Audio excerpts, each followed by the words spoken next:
and thank you so much for joining me for Lunchtime Look. My name is Sharon Rogers, and I'm an independent Stampin' Up! Demonstrator from Wells, Maine.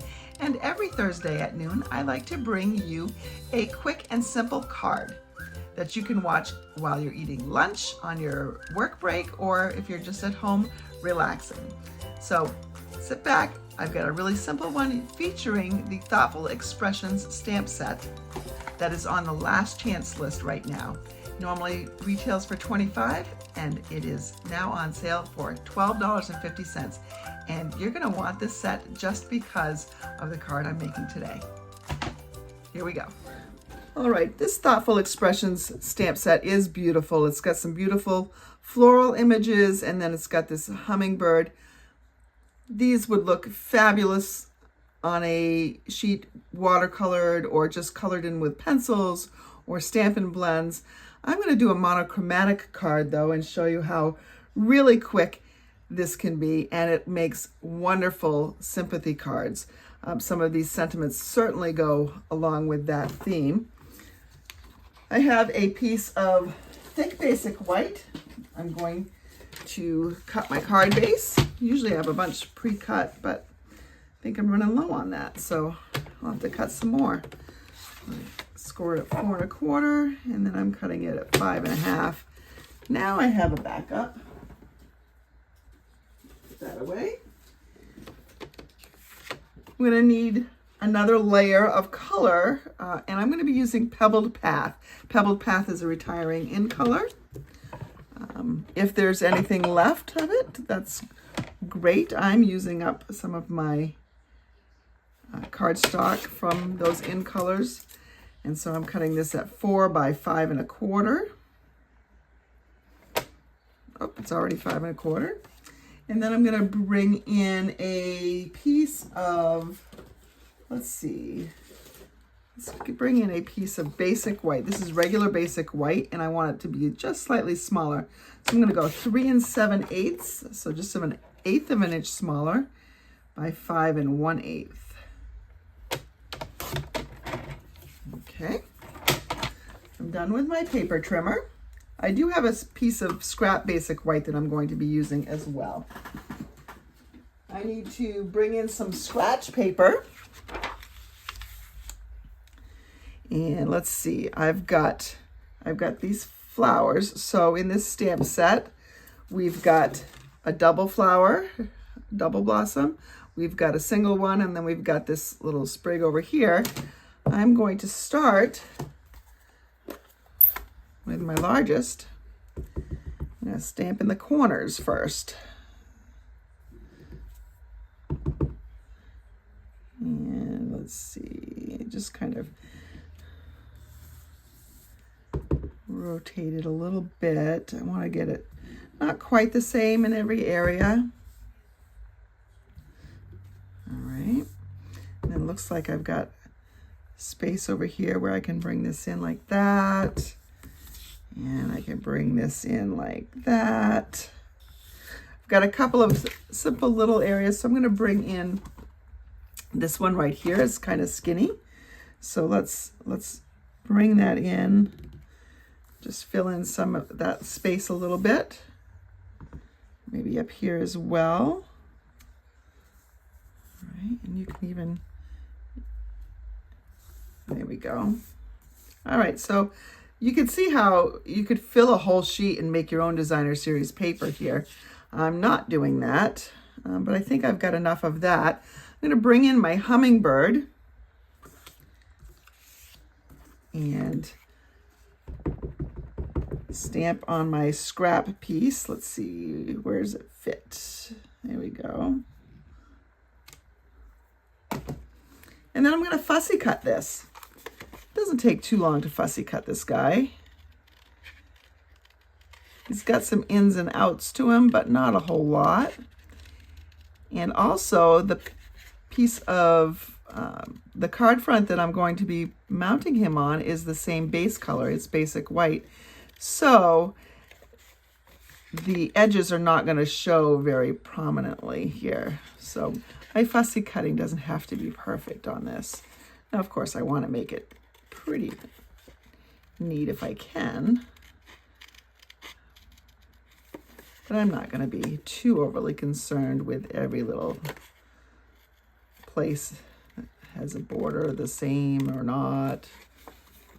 If I got really close to that line right there, it's okay. Notice you turn your paper.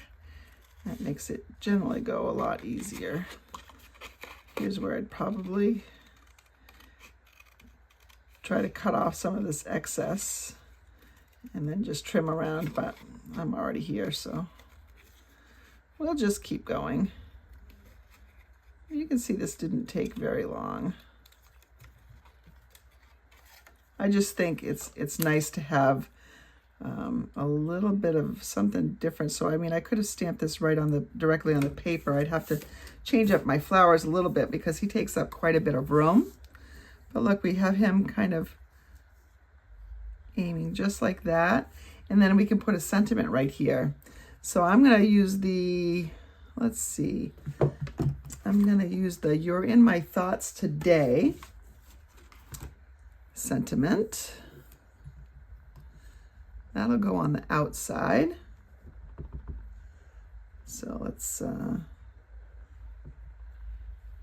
put that right here, I think. Beautiful. And if I mount this on my piece right here that I pre-cut just a minute ago, see how quickly this card is coming together. Let me get this out of the way. I don't need that anymore. You'll be able to see better without it in the way. There's just a very thin border here.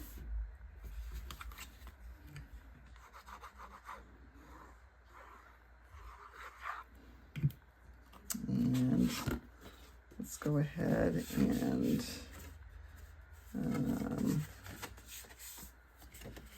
here's my card base, all folded.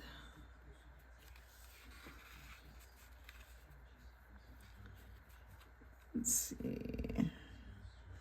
We'll center this. There we go. Now if we take our little bird and pop him up on dimensionals, that'll help him stand out a little bit.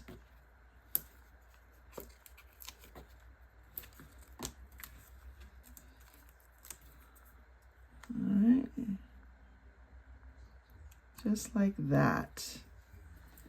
Quick and easy. Now you can leave it just like this. If you want to bring in maybe a little hope, which, you know, is kind of this is almost a subliminal message, but I do like to bring in a little bit of hope here. I'm going to bring in just a little bit of lemon lolly just to add a little bit of yellow to the centers of these flowers, these larger flowers. It's a very, very light yellow because this is light lemon lolly. The darker lemon lolly is a little bit more bold, but I thought we'd just go really, really subtle here.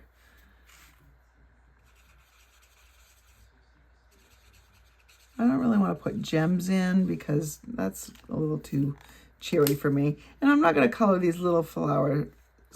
I'm just doing the centers there. Just got a little bit. So let's go ahead and stamp the inside. I'm going to go ahead and put another hummingbird inside. And he's going to be giving another message. So on the outside, it says, "You're in my thoughts today." And on the inside, let me just get this guy right close to that edge as I can. On the inside, it's going to say, "Sometimes there are no words." And then, of course, I'm off the hook for trying to write too many words on the inside because then that kind of defeats the purpose of this sentiment. Sometimes it's just hard to find the right words to say. Sometimes none is better, just to let people know that you're thinking of them. And so there is a very, very quick and simple but beautiful sympathy card. And unfortunately, I have to make a couple of these. I am in charge of doing it at work. I mean, I volunteer for that role, but we do have to have a couple of these on hand, and then I personally need some as well. So that's what I'm going to be doing now. Thanks for joining me for Lunchtime Look. Wasn't that a pretty card? And it didn't take very long to make. You could make these several at a time so that you always have a sympathy card at the ready. And we know that we never know when we're going to need one, so it's always nice to have a few ready to go. Thank you again for joining me. I hope you have a great weekend, a beautiful Easter weekend. Just a reminder, there will be no Friday Night Live or not so live tomorrow night because of Good Friday. Have a great weekend.